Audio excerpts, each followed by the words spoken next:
Okay, in this recording, we are going to talk a little bit about springs. What we know about springs, we can stretch them to certain amounts and then they regain back their shape. Now, as long as they regain their shape, we say that they are within their elasticity limit. You see the term here, elasticity limit. Now, when springs are within their elasticity limit, they obey what we call Hooke's law. Hooke is a contemporary of Newton. He was quite good himself, and actually he was quite a foe of Newton, and it's an interesting thing. If you are interested in stories, it would be an interesting thing to read about quarrels between Newton and Hooke. Now, according to Hooke's law, the amount by which a spring stretches is proportional to the force used to stretch the spring. Okay, when we use the word stretching, that word is applicable for compressing. The amount by which, probably the more correct term, the amount by which a spring is going to change in length is going to be proportional to the force that we apply to stretch it. Now, this is the way it is written. F is equal to K.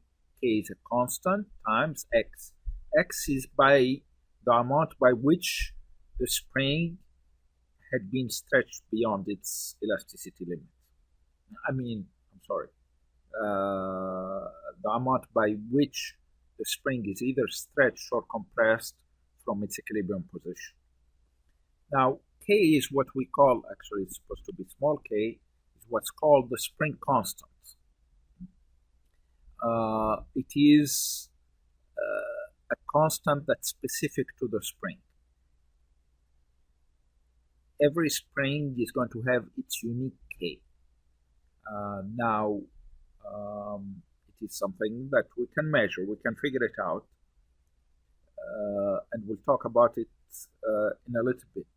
But the unit of K is newtons, the unit of force, divided by the unit of a displacement, which is meters, so it's newtons per meter. Now, the key thing that we need to remember, it is applicable only if we don't stretch the spring beyond the elasticity limit. Okay. Before going on to more details about that, I would like to pull up this simulation by FET. I have the URL there in the bottom. It's quite a neat simulation. What we have here, we have a bunch of springs. I already kind of suspended a mass there. So you have some known masses that you can actually put there. And the minute you put the mass and you let go of it, it's going to act like somewhat of a regular spring. And you are going to have an amount by which the spring is going to stretch. For example, here it's stretched 50 grams. We can measure how much is it's stretched due to 50 grams. We can measure the amount by which it's stretched. Then we can, let's say, add 100 grams. Oh, oops. I thought I remember it I used to be able to put them together, but I might be wrong. I might be remembering something else. And here we go. So we have the different position for 100 grams and so on. You can keep on increasing masses and measuring the amount by which it stretches over the equilibrium position. Now, one thing interesting is the simulation is not just for use to study Hooke's law. It is actually for studying the oscillation of springs. For example, here if I pull it beyond the new equilibrium position, the equilibrium position with the mass hanging, I can get it to oscillate. There is a stopwatch I can use to time it, and I can set the gravitational field as Jupiter, Moon, or Planet X, an unknown that I will need to find. And then I can also look at energy, various energies. I can set up an ideal spring with no friction, or I can set up the friction level of a spring. And I can change the spring constant on the third spring by acting here. Okay, let's see.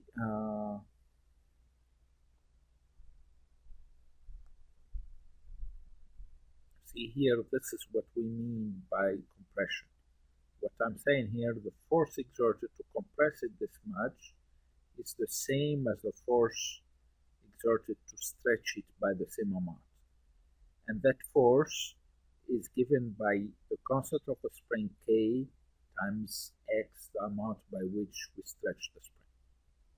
And remember again, we measure X relative to the equilibrium position that's demarcated by the dashed line here. Okay. Now, what does the spring constant depend on? It depends on the shape of the spring, its size, what is it made up of, how is it made. All the physical characteristics of the spring are going to play a role in determining the spring constant. Usually when you buy a spring, it's going to come with a value telling you how much it is, or you can actually measure it like what we are talking about here. Let's take an example here.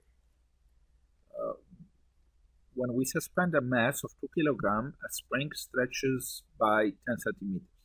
What is the constant of the spring? Okay. So we have a vertical spring. It is sitting here at equilibrium. We hang a 2 kilogram mass. And they tell us it stretches by 10 centimeters.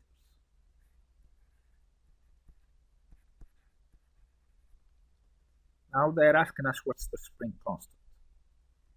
Now the key here, the force that we have exerted to stretch it is equal to the gravitational pull of the mass. So actually on the mass we have two forces, Fg and the spring force. The spring force is given by Kx in magnitude, and the gravitational force is given by mg. Since the spring is in equilibrium here, these two forces are balanced, so I can write that Kx is equal to mg. So here, that gives us K, that's going to be mg over x, which is in this case 2.0 kilogram times 10 meters per second squared over 10 centimeters. Okay, the 10 centimeters, of course, I have to convert it to meters. That would be 0.1 meter, so that's going to be 20 newtons, that's the numerator, over 0.1 meters. So that's going to give me 200 newtons per meter. That's my spring constant. Now, how much would it stretch if we suspend a 6 kilogram mass? Now, if we suspend a 6 kilogram mass, it's going to be the same equation as we wrote here, with the K that we just found. The only difference is going to be in X and M. So we write that same equation, but in this case, we'll solve for X. So X is mg over K. In this case, M is 6 kilograms times G 10 meters per second squared, and then over K, which is 200 newtons per meter. Now this is 6 times 10, 60. 60 over 200. So that would be 0.3, I believe. Yeah, 0.3.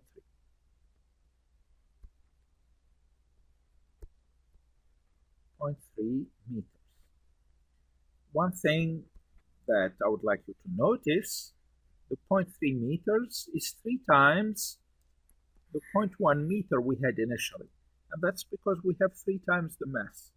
This is the meaning of having or of saying that the amount of stretching of a spring is going to be proportional to the force. So when I triple the force by having 3 times the mass, I will get 3 times the stretching.